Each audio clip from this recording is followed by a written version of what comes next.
A trigger warning for this video. We're going to be talking about late-term abortion. You could probably see that from the title. I know we can have really strong feelings about this, but the purpose of this conversation is to tell the story, to tell her story, her and her husband's story, to help people, to help us to learn compassion. We can get these ideas in our head that are just so wrong.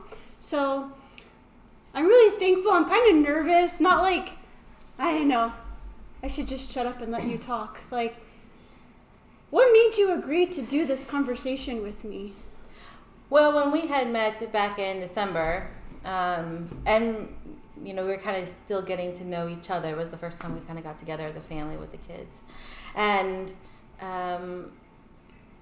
I thought some of our discussions that we were talking about, which were on a wide variety of topics. I mean, we went through some really things, but part of it was, of course, life and perspectives, especially on how there is, a conservative viewpoint about abortion altogether, that says it's wrong, no matter what the instance. If you were raped, if there was incest, if there was something wrong with the fetus, all of that is classified as just killing a life, innocent life, and that it's done willy-nilly, without thought, without feeling, and that there is no impact to anybody except that poor little innocent life.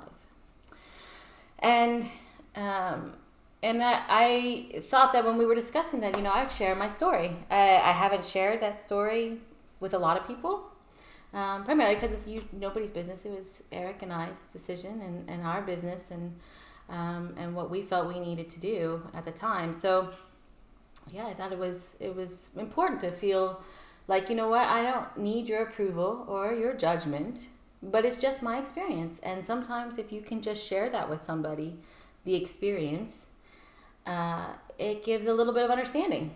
It puts a face to something that is often just labeled as some really bad person doing something really bad. I really like the use of willy-nilly. Like, it's always driven me absolutely bonkers when people think that someone would go through the suffering of being pregnant for so long just to decide one day, you know what? Yeah, I'm done. This is long enough. Yeah, I don't really want this. This is not going to work for me.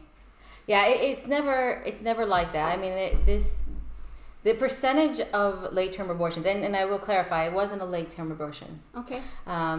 What we went through was from the first trimester to the second trimester. Okay. But it was very close going into the second trimester, which in most states in the United States is the cutoff for abortion. That's not done for an emergency use. So in many states in the United States, only procedures that are emergency procedures, in the case of the mother or the baby, are done in a hospital. So here's our story. Eric and I met in 2013 in Florida, in West Palm Beach. And in December of 2014, actually early January, we found out that we were pregnant and really excited. It was going to be my first baby, and I was with the man that I loved, and I was super excited. I've always wanted to be a mom, so it was a big deal. I shared it with all of my family. We did the ultrasounds. But in the early phases, super early, we had gone in to get the blood test done, and it was the first ultrasound to kind of check the fetus development or the embryo development, and it didn't seem like things were right. The development of the embryo, where I knew I would have been pregnant, did not show the same level of progress that it should be. It looked a little small. But the ultrasound technician didn't think too much about it, and then there was also the blood count initially on that tells you on your HCG level how pregnant are you, right? And that was also a little low for what they believed, and what I believed was the time that I had become pregnant. But we continued on. Things were developing fine. And then we went for, because I'm of advanced maternal age, I was over 35 years old. They have all these other additional tests that they do in the United States. And so those included multiple ultrasounds. I think I had, before the 4 months, 9,000. yeah, it was probably 9 ultrasounds, both internally and at the point when it got to be large enough, externally, ultrasounds. And in several of those phases, the embryo and the fetus just was not developing properly.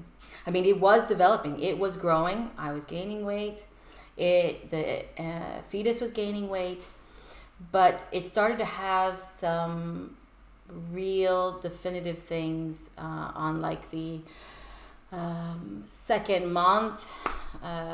We were doing this check for, it's called the I don't remember the official name, but it's the neck fold. Yeah, it's a check to pretty much try to see if there's something wrong early on, and they do that by measuring this portion of skin right behind the neck, and if that is is too thick, it can be tied to several different genetic issues: trisomy 13, trisomy 18, Down syndrome. And ours was showing that. And so we had to make a decision. We wanted this baby. So we were willing to do all of the tests that were needed to check this. It was too early to do a, what is it called? When they do the needle. Do you remember? Amniocentesis. It was too early to do amnio, but they had another test that they could do, which was something similar, except they take the needle, and instead of putting it into the placenta, because there's not much of a placenta, nor is there much amniotic fluid, they can take the needle and they take out some tissue from the placental wall where it meets the uterus, and then they do a genetic sequence on that. The first test that we had to do was a blood test, and the blood test was to try and find fetal DNA in my blood that could then see if there was something wrong. But that test became inconclusive, and we waited for weeks and weeks and weeks, only for them to tell us that it was inconclusive. So time is marching on, right? There's certain things that you can do at this particular time, and then if you go past that, you can no longer do that test.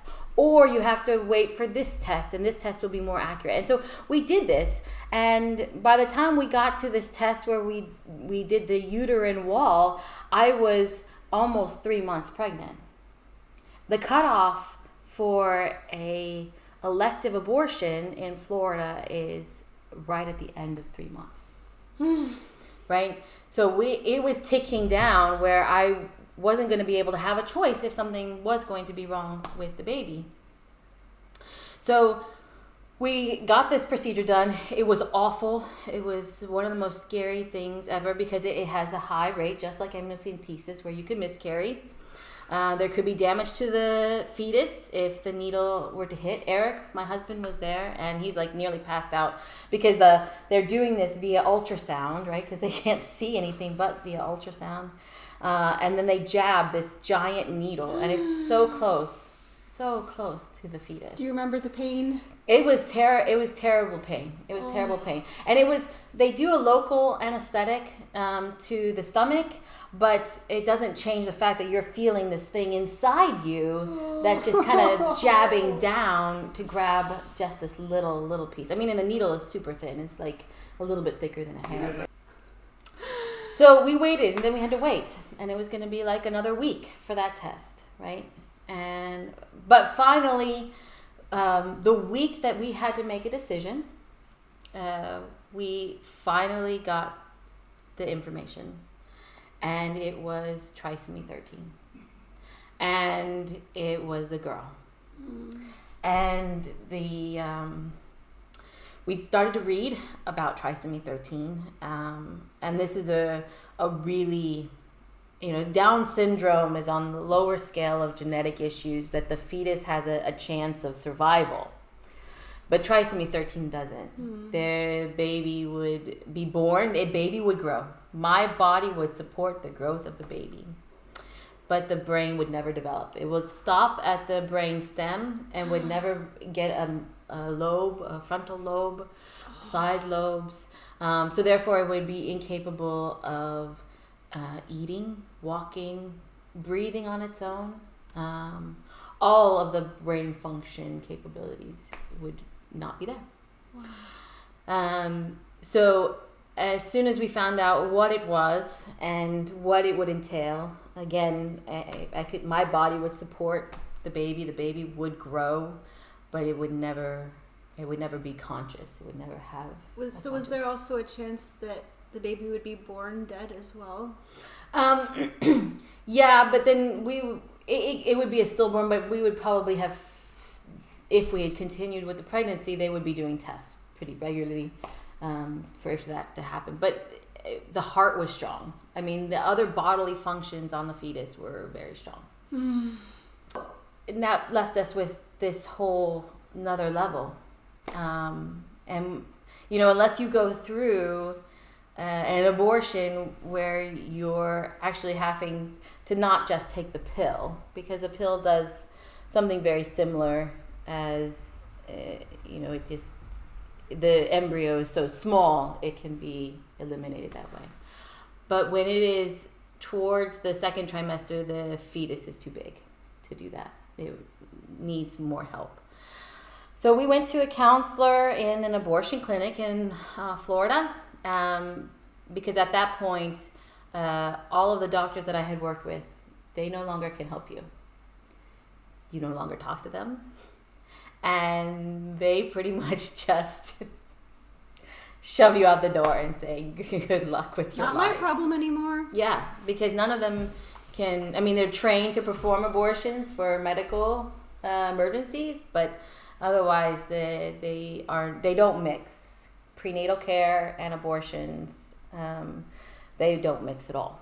And most abortions aren't even performed in a hospital. They're performed in a specific clinic, completely separate from the hospital, unless, of course, complications arise and the mother's health becomes a problem, and then she gets transferred into a hospital.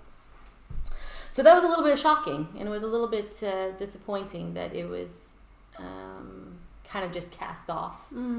That to an office building in a strip mall.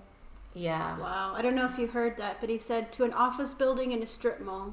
Yeah, it was definitely off the beaten path. Every time we went, there was a table with Christians who were ready and willing to show me pictures of a bloodied, torn up fetus from probably like second semester, late first trimester, early second trimester, because that's the only time when you'll be able to see anatomy of the fetus is that late.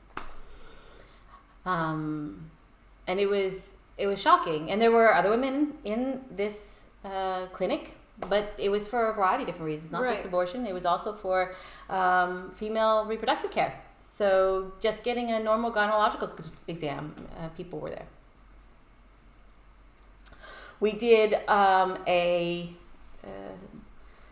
evaluation with one of the counselors to kind of talk about our situation while we were doing it, because we were so close, right? They had to pretty much expedite things, because within a few days of our booked appointment, we would no longer be able to do it there. We would have to transit to a different state. And, second trimester abortions are even harder. Usually you have to get some kind of medical board approval from the clinic to do a second trimester abortion. So none of these things happen where you can just walk into an abortion clinic in a late term, second or third trimester, where you actually, just say, hey, I'm done. I don't want to have this baby anymore. It's ridiculous, and it's so small compared to the total number of abortions that happen. And the majority is something like 90% or more abortions happen in the first trimester, right? And in the first 10 weeks. So it's really, really early that the majority of abortions happen. So we went in, had the counseling, booked the appointment. The people there were amazing. I mean, really understanding, really empathetic. The lady that kind of helped us, I mean, she actually even gave us our own space. She let us use her office for part of this procedure, because essentially everything that they have to do is an inducement of labor. So they give you Pitocin so that they can start contractions in the uterus. They insert these bamboo rods, which are extremely painful, into the cervix, so that it can help to dilate the cervix enough so that they can put the instruments in. They do a saline injection to the fetus before they do anything. They put you out. So I was under anesthesia during the entire procedure. But it was like 4 hours, honey. Was it about 4 hours before I was dilated enough to go in? Yeah, and they use these sticks to slowly dilate. Oh. And that whole process was an awful process. Ooh. Because you are forcing labor.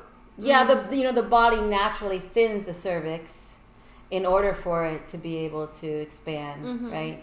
But that's not happening because I'm trying to force it. So these bamboo sticks have a chemical to help thin and relax the cervix. And they have to they put in a couple, and then they put in a couple more as the cervix continues to kind of expand until it gets to the diameter that it needs to be for them to do the procedure. They do an ultrasound before they actually take you in for the procedure. And at that ultrasound, I asked them to verify that there was something wrong, and she said, yeah, that definitely was. After the procedure, I asked them to verify, and they're like, yeah, you made the right decision. So, so the fetus was not viable. It was not going to survive. And I would have had another 6 months to go through if we were going to choose to continue with a pregnancy that would end in death. So that's my story.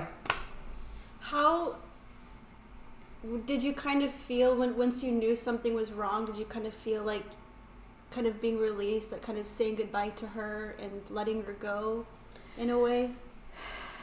There was no time for that. Yeah, I think we were in such a crunch trying to get every test that we could to verify that. I mean, I really felt early on, because I'm a believer in science, I think, more than faith.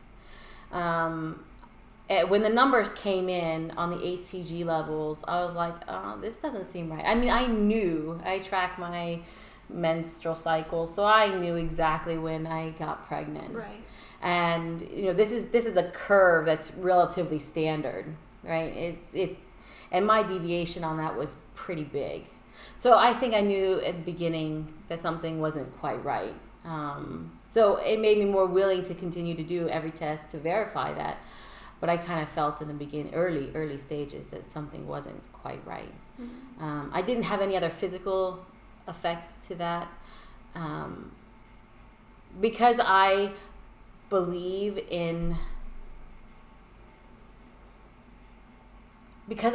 that life is more than just a heartbeat. I did not feel there was a soul there. We had named the baby Erna, which is a very Old Norse name. As we were going through this process and still having hope that there was not something wrong. But the evidence just kept becoming more and more and more overwhelming. I mean, there's... I didn't believe that we were taking her life. It was never really there. Yeah, I understand that. I'm trying to figure out how to phrase the question. Like, how was it? How did you guys feel? How did you feel just knowing that you had to let her go and that the decision was Oh, it kind was of already... horrible.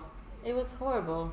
I mean, it was something that I had wanted my whole life, and I was having it with a man that I fell in love with, and I had waited for him my whole life. So this was kind of a big deal, but I am not linked in a way with spiritualism that says that having that life be born with no life at all means zero life. That is cruel. It is cruel. It would have been, struggling because the brainstem was enough that says I need oxygen, I need to breathe. There's no understanding there because there's no other, higher level consciousness. But the fundamental part is like a fish, right? You take a fish out of water and it's flapping there. It needs to breathe. It wants to breathe. It wants to live, but it has no capability of doing it on its own. As a kid, when being raised with such absolutes, whenever the abortion debate would come up, I would just get so emotional, and it was so obvious to me, but it's just so important to me. And sharing this, it's like there are gray areas we have to acknowledge. Like, we can't just bury our heads in the sand and just you can't call people murderers when they're making a decision that nobody should ever have to make, but our bodies some babies just don't grow right sometimes. But it's no different than if my body had decided to miscarry that. Exactly. Right? Then it's okay. Then it seems to be genetic, right? Except in some states and in some instances in the past, right, where I would have been responsible if I had a miscarriage. I heard, I don't remember which state it was, but this is just, this lady, her baby was dead, and she wanted to be able to see the body. But in order to deliver deliver her dead baby, to be able to see the body, she had to sign a paper saying that she had had an abortion.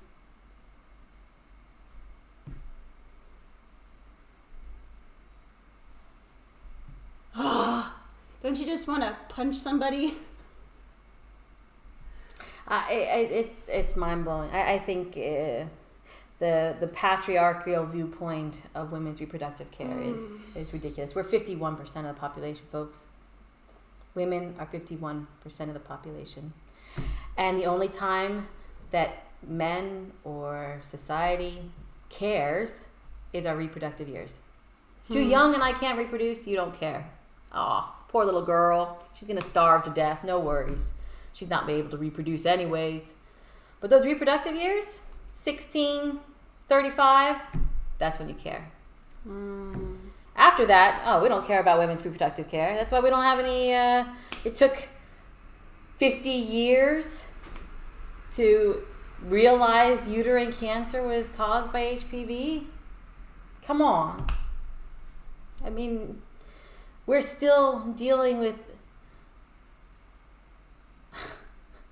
archaic forms of menstrual products. Hop on another one of my soapboxes here. Stop teaching abstinence only. Birth control should be accessible. Abstinence is absolutely an option. I think that's okay to teach. But also, I think there is, but also give kids some other options. Like, we watched a really interesting Netflix on the male pill, right? Oh, that was great. And it showed how every year for the past 30 years, there has been headlines at some point about, they're advancing more quickly on the male pill. The male pill could be here in the next year, the male pill. But the problem happens is that they do the studies with the male pill, and oh my gosh. There's side effects? There's side effects. Good thing there's no side effects for the women. There's swelling, there's emotional and irritability, there's cramping. Folks, that's the same stuff that happens on the pill. But it's okay for women to have that experience. Because we are responsible for reproductive care, and yet you're still trying to take it away from us. I mean, you can't have it both ways. You can't say it's all our fault and then tell me that you're going to be the one making the decision about it. No. It's hard to grow up. It's hard to see that life isn't just black and white and be pushed out of the comfort zone. And I wonder if the people... But is it really hard, though, Katie? Or is there an aspect of the fact that it is hard because you were sheltered, right? Yeah. You were left in the dark, not by your choice, but by your parents, as I was, right? I was really fortunate that I excelled in areas that took you out of the box. I was an avid reader. I spent a lot of time in doing things that my parents probably didn't know I did, like reading books that were not, the Left Behind series.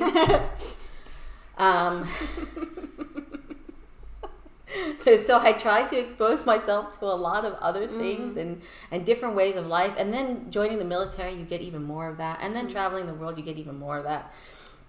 It's really the claustrophobic and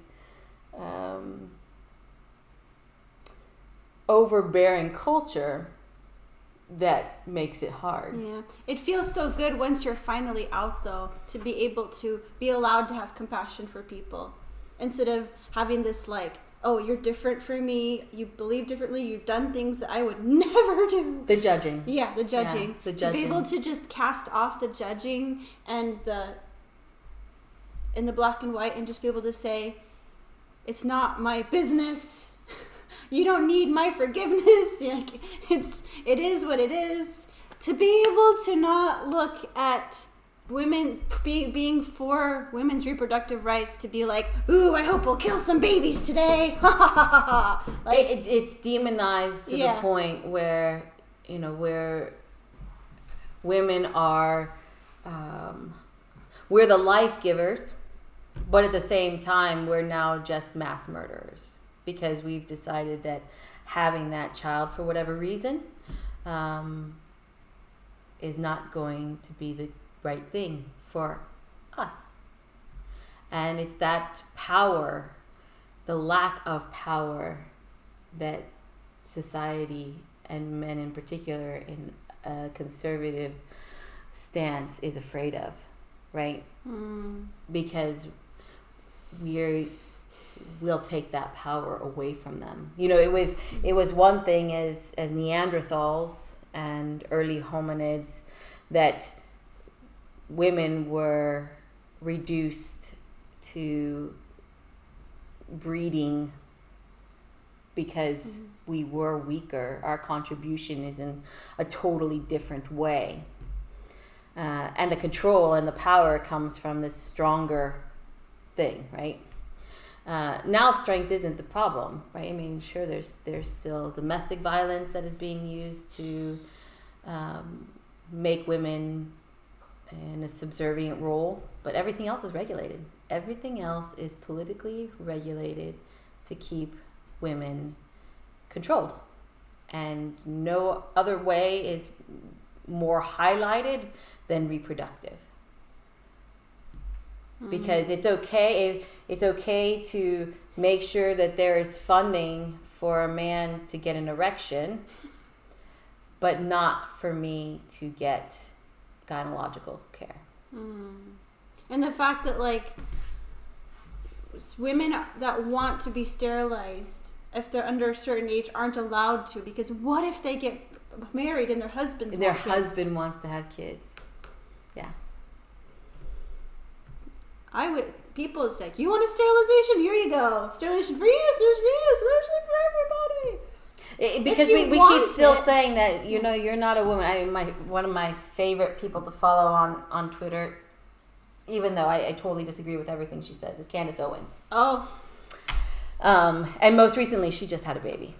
And now, she was already pretty, anti-abortion beforehand, but now it's an attack on womanhood if you choose to not have a baby.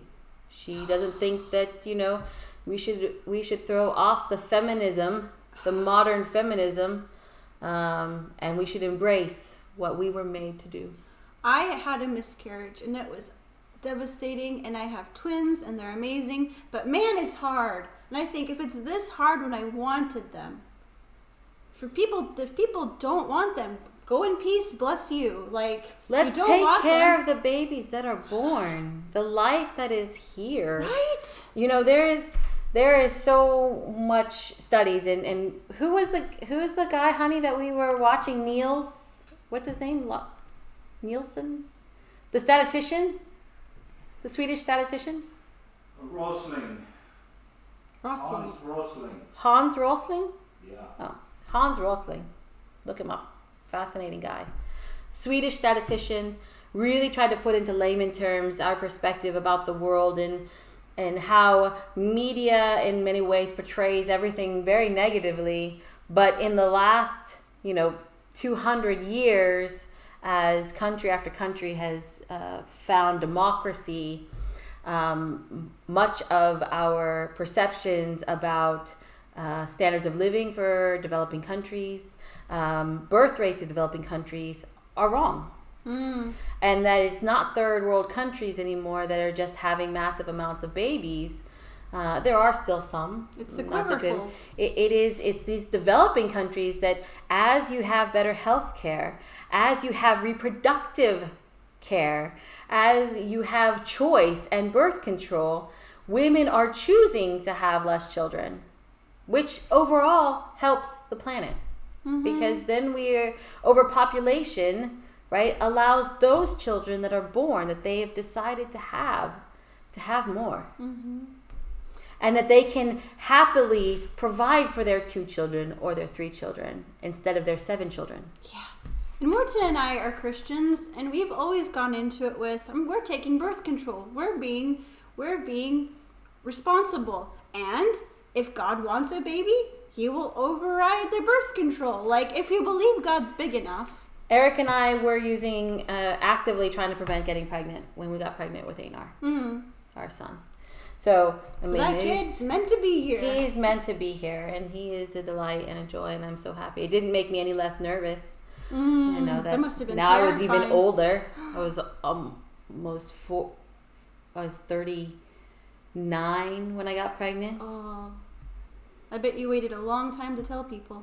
I did, because I wanted to make sure. We needed to make sure that it wasn't going to be something genetically wrong, because once of course, you have a genetic issue, the chance is higher that you will have another genetic issue. And I'm only older, so the probability was still even higher. If you want to help prevent abortions, what should we do?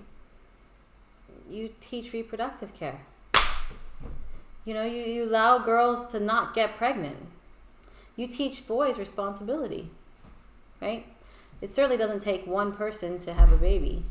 And the more you can teach and train, this is the again, hypocrisy is what I'll say, right? The hypocrisy of evangelicalism is that you'll teach only abstinence, so, don't have sex. And then at the same time, those who did have sex and got pregnant, I'm going to take away your right to choose whether you should have that baby. Doesn't quite make a lot of sense to me. What about a more productive way of spending time besides showing people gory pictures? Well, I think compassion is way more powerful. Way more powerful. You can't spread the message of Jesus's love while at the same time trying to place judgment on somebody. That's not your place. That person will be judged when they go to heaven, standing in front of God and Jesus. Your opinion, your judgment is wrong. It's unnecessary. Compassion, love, those were the teachings of Christ. those are what need to be emphasized. And the more that, Christians go back to Christianity, and or leave Christianity in order to follow Jesus. Well, Christ is Christianity. Yeah, I just feel like it's religion... leaving the Old Testament, right? Leaving the Pentateuch behind to follow Jesus, because that's what really happened, right? Everything after Jesus, again, if you're of this persuasion and belief, everything that happened after Jesus' arrival, and you are a Christian, none of the Pentateuch matters. The entire Old Testament is irrelevant, because his sacrifice made it irrelevant. We don't put pillars to God, sacrifices to God anymore. Why? Because Jesus came and he made that, and he spilled his blood for that sacrifice.